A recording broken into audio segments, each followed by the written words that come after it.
Sel tanbului, sel mahan balai. Hauji matam dari si wasi maru eba yam na wang le. Num chumbu wana thabak suraga talak pa sel. Second amada puno magjiro. Talinga da humang thoi. Mahan bada mobile of 4 digit की number मरी खलतनी income तबना लाई outgoing चटखिबा खंगौदे पैसा लाखबदा मतम चंगी चटखिबदा यामना ली तानबा मतमदा यामना मरु ओइबा अमनि खल्ले लोसिनबदा करिसु लेत्रबा चे नत्रे हुजी number अमनि खल्ले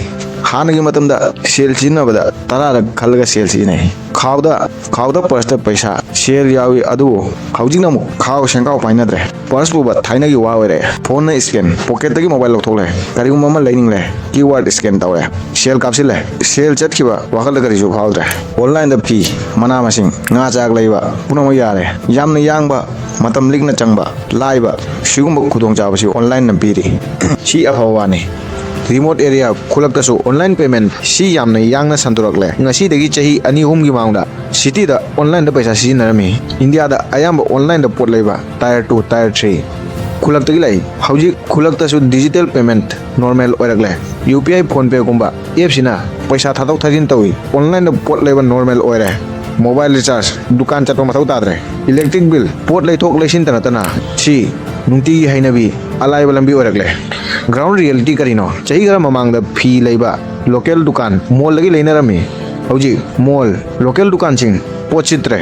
mobile न bank account तगी पैसा कखलगा यूम the फमना दुकान Chatna Flipkart Amazon दगी यूम फावबा फी लाकपा खुदोंग चाबसी यामना यांगना संदोरपगी मरम मी खुदिंगमक smartphone pi internet सिजिनै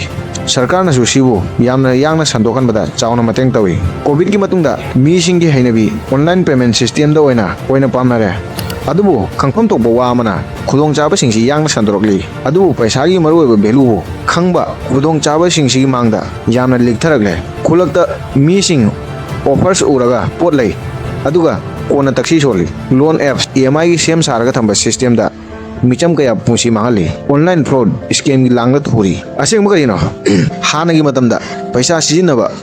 वाखल the नुंगाइतबा फावे हौजी mobile थेंगलगा कापगी चटनबिना पैसा चटखिबगी नुंगाइतबा पैसा की वैल्यू वाखल द फाहनद्रे ऑनलाइन द सेल कापा खुलग यरगले अदुबु हौजीसु मेकअप थोकबा अवेयरनेस यामना मनिंग द लेरी टेक्नोलॉजी यामना यांगना संदरोगली अदु फाइनेंशियल अंडरस्टैंडिंग ngasisu मनिंग द यामना लेरी खुंगंगदा अहोंग लागले अदुबु अहोंगबसी अचुंब लंबी रोमदा होंगलगलिब्रा ngasi वीडियो सिदा नंगी डाउट पुंबा आइना क्लियर तौनी वीडियो सी खरा चिंगसिलगा ताव नत्रबडी नंगना करिजु खांगमंगम लोय करिंबा खांगमंगमद्रबडी comment हाइरो ngasi wakal khaningai oiba wadi shell sijinari haiba nate shell sijinari adubu shell sijinaba matamda wakal da karisu achauba amani haiba khanglaktabadani online payment da lupa kun kunthra nifu yamna chauna khannade momo plate amagi paisa ni adubu si abiba shell sina misaga magi punsi chupagi talakpa tungsinjaba shell singi achauba sarukma manghan bagi yamna achauba mateng pangi misaga mana gyan tarakpa matamda maki account zero ओरमताई ओरी मतम लेरिंगेदा खंगनबो होनसी digital payment की मिनाई ओरोसी ngasi video सी सुमतगी सेल सिजिनबगी मरम दनते सी नंगी कंट्रोल मतंग मतमदा नंगना नसाम को चांग नाइना थंबा नंगी हाइनबी सिंगे मरम दनी सिबु नंगना अपेक्बो वा मनि हाइना खनकी बसु याय ngasi वीडियो सी येंगबो करी मरोय करिगुम नंगना ngasi वीडियो सी येंगद्रबदी नंगना खंगबंगम लोय नंगी सेल नंगना खंगदना करमना लोयरी करिगुम नंगना सिबु खंगनबो होनरबदी लाकदब मतमदा कोक साबा टैक्सी सोनबा अकाउंट जीरो होबगी खुदोंग थीबा खनगनी अदुगा ngasi नंगना अपिकबो वानी खंदुना वा लेथोगलिबसी नोंगमा असेंगमसी नंगी मांगदा लेबलबसु याय अदुगा नंगना ngasi वीडियो सी खर चिंगसिलगा तारबदी नंग पैसाबो मरम चाना सिजिननबा तना सेल तुंगसिनबसु ngमगनी स्मार्ट स्पेंडर सेल बु मथौ ताबदा सिजिनगनी नंग सेल सिजिनबो खुदिंगी खंगनी आई पैसा मांगलिब्रा पैसा सिजिनरिब्रा अदुगा थालोरबदा नंगना टैक्सी सोलोय वीडियो सिदा नंगबो कंफ्यूज होनगदबा चममनबा वासिंग हाइरोय मयेक सिंग लंबी उठकनी करिगुम नंग सेल बु चांग नाइना सिजिनबा अमदी पुंसीदा अफबा अहोंबो पुरकनिंगलबदी वीडियो सि पुनिंग चंग ताव वीडियो सि टॉपिक सि मरकतना चैनल की ओइबा वा खरा हाइगे ngasi वीडियो सि आइगे चैनल की नीस का खरा खने मरम सिना चैनल सिता बैड इफेक्ट ओरपा याय चैनल की चौखटबा तथरपा याय आइगे सब्सक्राइबर्स ना अनसब्सक्राइब तौखिबा याय व्यूज हानदगी हेना लिखथखिबा याय अदु ओरबसु वीडियो सेम की मरमदी वीडियो खरा सुमनतगी पैसा तानबा मी अमगी पुंसिदा चाखटबा वायरल ओइबगी खन्ना सेमनदे वीडियो खरा ngasi मीसिंगी मथौ यामना ताबगी दमक खलगा सेमी आइना खल्ली ngasi टॉपिक यामना खंगबा मथौ ताई मरुओय आइना सु खंगबा मथौ ताई करिगुंबा नंगना ngasi वीडियो सी यंगलगा अतोपतसु खंगनफम थोई खल्लगदी वीडियो सी शेयर तौ लाइक चैनल को सपोर्ट तौर डाउट तौनो मरमदी सिगुंबा वीडियो सेम इलाइ लाइदे करिगुंबा नंगना सपोर्ट तौद्रबदी आई चैनल सिबु यामना कुइना सेनाबा ngam याय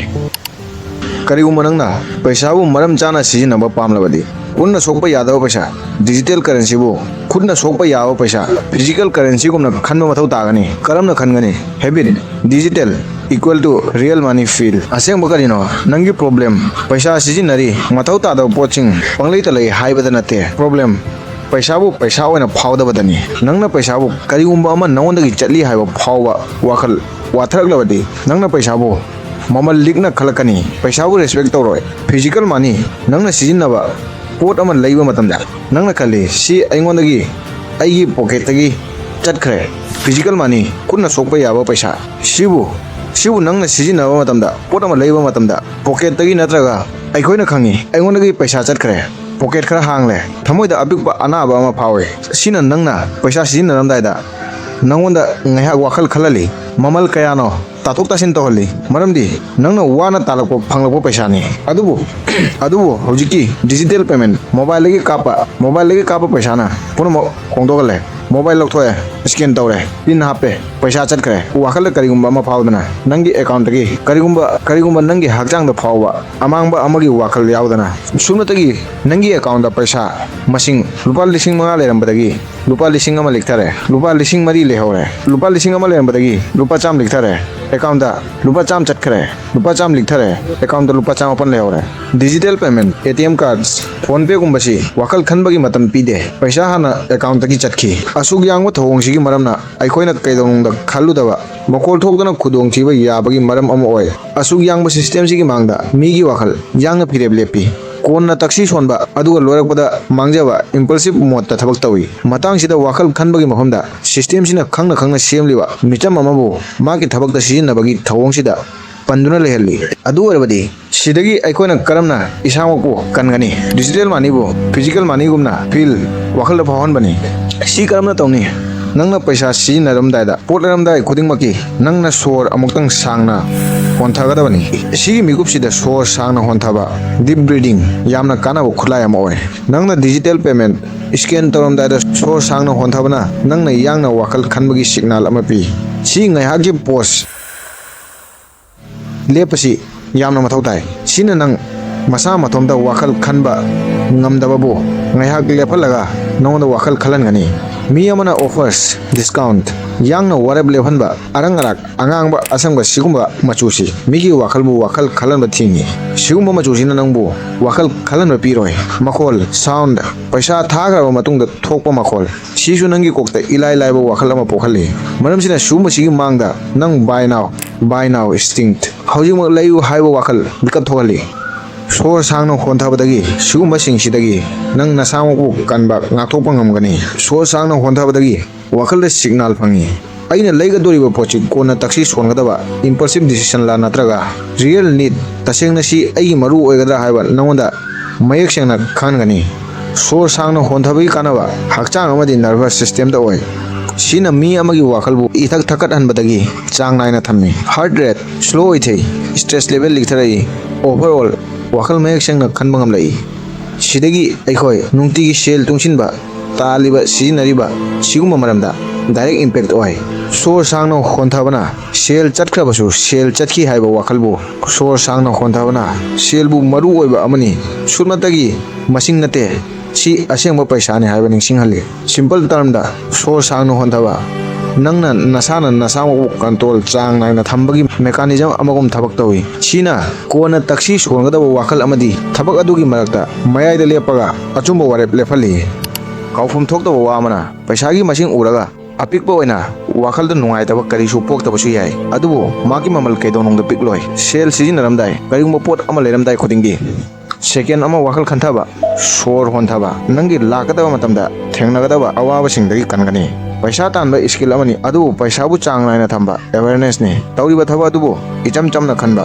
अवेयरनेस का लोइना थबक तौबा हिंगबा पुंसीगी यामना मरु ओइबा पुंसी खुइंगनी ngasi करिगुम्बा फिरेब अमा लेपा पांथोलगलो मरमदि पैसा तपना तपना चटखिगनी अदु नोंबा मांगबगी थेंगननिंगदबा नुमितु हाइरमदना मांगदा लाकनी नंगना मेकअप थोकलबदी पैसा नंगोंदा लाकनी अदुगा पैसादु नंगी नाकता लेगनी नंगना मिट पांगलबसु असेंबसिंगबु खंगद्रबदी मेकअप थोकद्रबदी पैसा लागलबसु नंगोंदा पैसा तुंबा ngamloi वारेप नंगना लौगनी नंगना नंगबु कंट्रोल तौगनी लागदबा पुंसी फ्यूचरसु नंगी खुत्ता लै